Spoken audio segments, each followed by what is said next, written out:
If the cafes of Croatia are full, who does the work? One of the things that you'll find very quickly when you come to Croatia, even in the winter, is that the cafes seem to be always full. No matter what time of day, there's always somebody in a cafe. And when I first came here, I was just absolutely stunned. I was like, why aren't people working? You know, how can people sit in cafes all day? And years later, I find myself working really, really hard. And a lot of that time, I'm in a cafe. It didn't take me too long to understand that culture of life in the cafe is absolutely central to life in Croatia, and the whole concept of drinking coffee and spending a time with friends in a cafe is an essential part of the daily routine. I know many friends of mine that actually when they wake up they go for coffee in a cafe to have breakfast there rather than having it at home, for example. But I got really fascinated by the fact that people have quite low wages here, but still they seem to be in the fashionable cafes on the Riva in Split, for example. Then I learned that for many people it's much more important to starve but have a really good pair of jeans and everything else to go out and to be seen on the Riva. And so perception is very important to many people here in Croatia.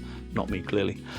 But when it comes to doing business, it took me some time to realise, but a lot of the business that gets done, in fact, one survey told me it was like 56% of all business done in Croatia is done in cafes. People will meet, they'll get to know you, they'll have conversations, and it's just an accepted part of way that you'll come and do business. And I started listening to some of the conversations around me after a while, and I realised that actually a lot of people are talking about business and getting things done. And so this is a really pleasant way of doing business and daily life as far as I'm concerned. And I can't quite get around the idea now of going back to Manchester, putting a suit on, going to a meeting, sitting down, when you can just call somebody up, have a meeting at a cafe, sometimes over a beer even, and just get things done. This whole thing about cafe culture is really interesting, and one of the things I learned very early on also was that if you want to get a public official and have a meeting with him, going through the official channels is not necessarily going to work. But if you find out where he drinks his morning coffee, because they all have their little haunts to go, you have a word with the waiter beforehand and you pay for his coffee in advance, and then